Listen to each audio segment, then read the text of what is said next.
morning, everyone. No? Before we start our discussion, I want to share a word of God. Always remember the Chronicles 15:7. God say, but as for you, be strong and do not give up, for your work will be rewarded. No? So, kaya laban lang. No? As a student, as a viewer, na meron tayong pinagdadaanan and may purpose doon si God. Kaya keep fighting. Okay, good morning everyone. My name is Byron Maynhika o Mohika from BSC 4-5.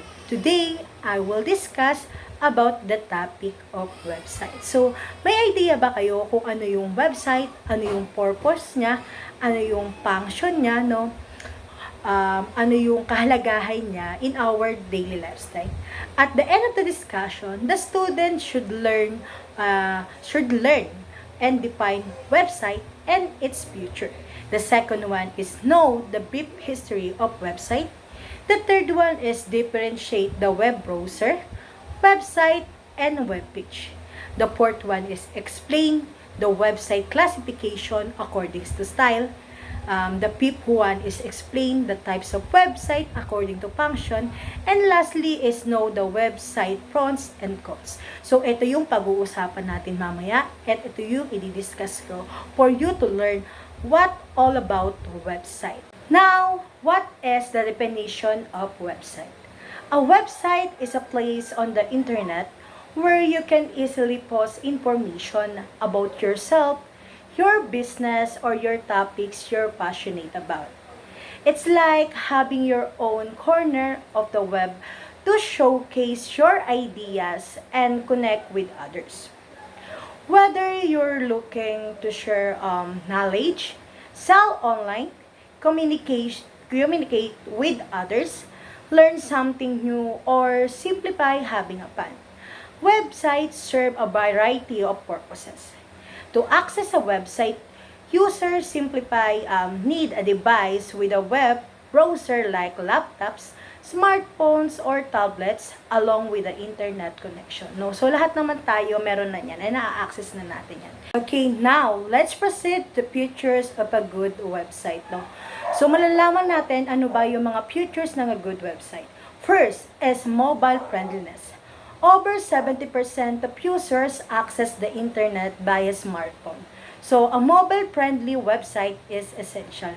So, usually kasi lahat tayo ay may cellphone na. The second one is user-friendliness. Prioritizing user experience enhances exploration, boosts lead generation, and increase revenue. So, mahalaga yun. The third features of a good website is faster response time. Quickly loading times are crucial. Slow site lose visitors. Optimize speed for a better user experience. The fourth features of a good website is high quality content. Content is king. Provide valuable SEO friendly information to attract traffic and leads. The fifth features of a good website is flexible navigation. Easy navigation help user find information quickly. Use effective menus, call to action buttons, and a search bar. So, mahalaga yun. The last features of a good website is web compatibility. Ensure your sites work across various browser and resolution, combining professional design with SEO best practices. So, ayun yung mga features of a good website. No? So, yung mga web designer ay dapat sundin yon and gawin. Now, let's discuss about the brief history of a website. British scientist Tim Berners-Lee of the European Council for Nuclear Research created the first website in 1991. The website offered details about the World Wide Web project and was hosted on CERNS servers. So, everyone could access and utilize the World Wide Web for free, according to a 1993 announcement from CERN. Consequently, the quantity of websites increased quickly. There were around 3,000 websites by the end of year 1994. Now naman, there are more than 1 billion websites today. And as estimated 2 million of these websites are now active. No, so napakaraming website na active ngayon sa buong mundo, and especially nakakatulong siya sa pang-araw-araw nating pamumuhay. Let's proceed to the difference between web browser, website, and a web page. Web browser is an application software that allows user to view content on the World Wide Web. It means web browser is an application for accessing website. Example, it is a Google. No, website is a collection of web pages connected by links. It contains information on a subject. In addition, website can compare with a book, and it has all its web pages accessible via the same domain. Next naman is web pages. A web page is a basic unit of every website. It contains information on a specific topic.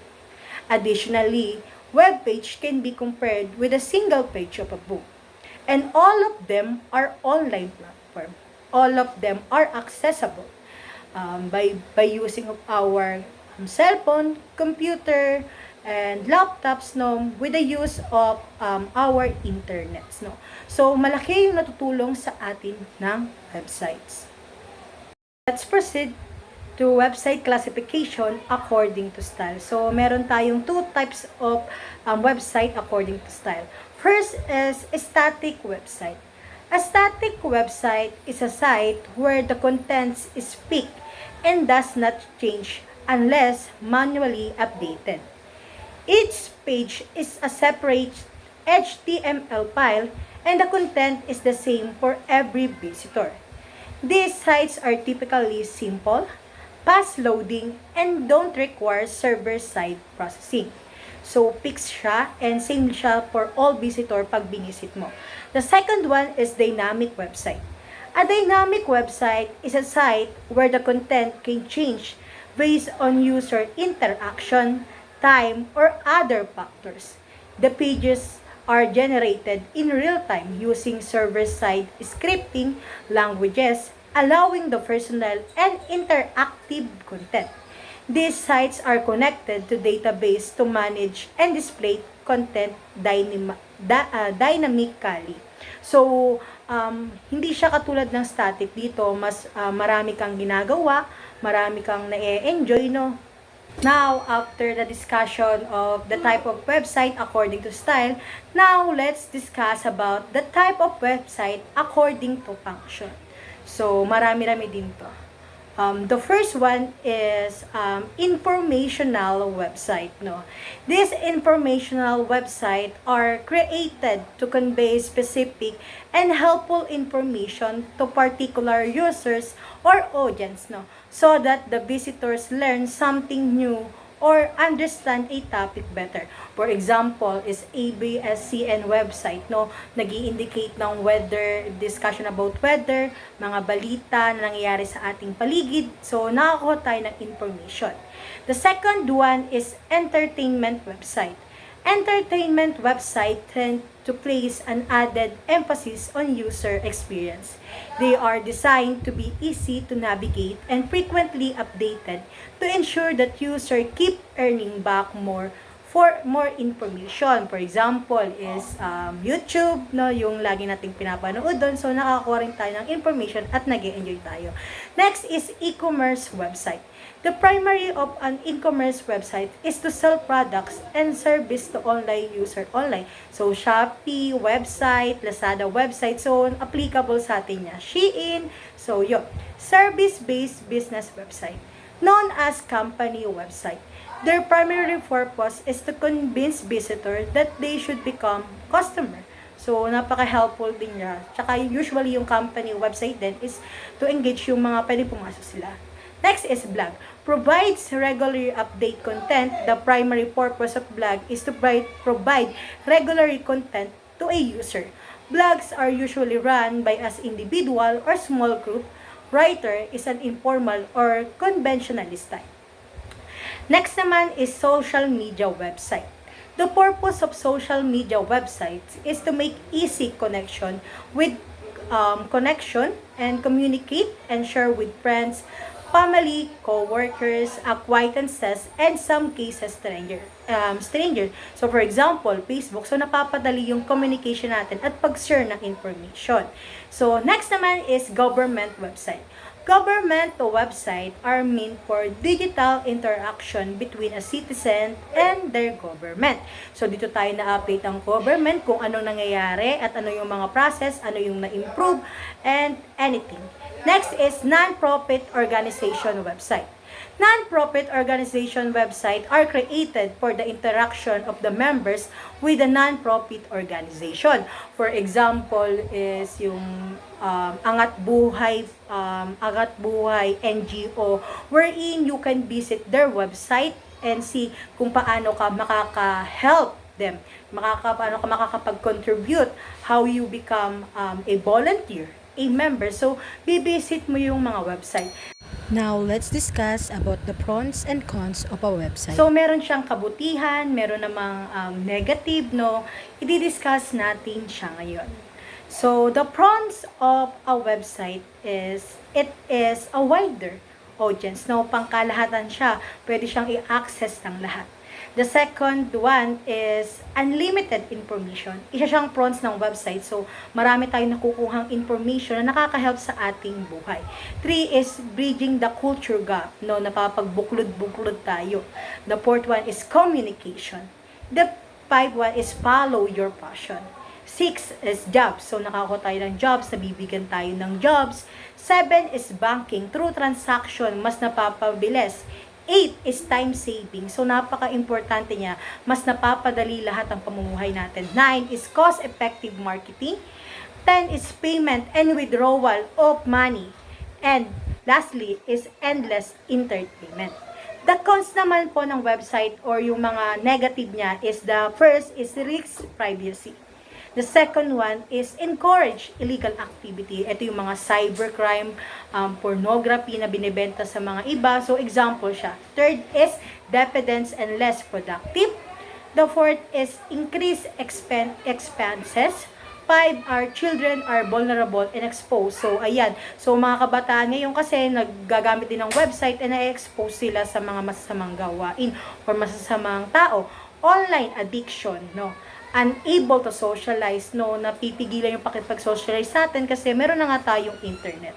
And lastly, spam and advertising. So, may mga negative effects of a website that could affect our daily lifestyle, no, in a negative way, in a positive way, no. So, dapat we should learn to control and be informed about what is the purpose of a website, no, maging marunong tayo and i-control ang ating mga sarili sa paggamit nito. Now, for the conclusion, no, website are essential tools in today's digital environment, facilitating communication, business, information, sharing, and entertainment. No? So, website, they have grown from a simple information sources to sophisticated, interactive platforms.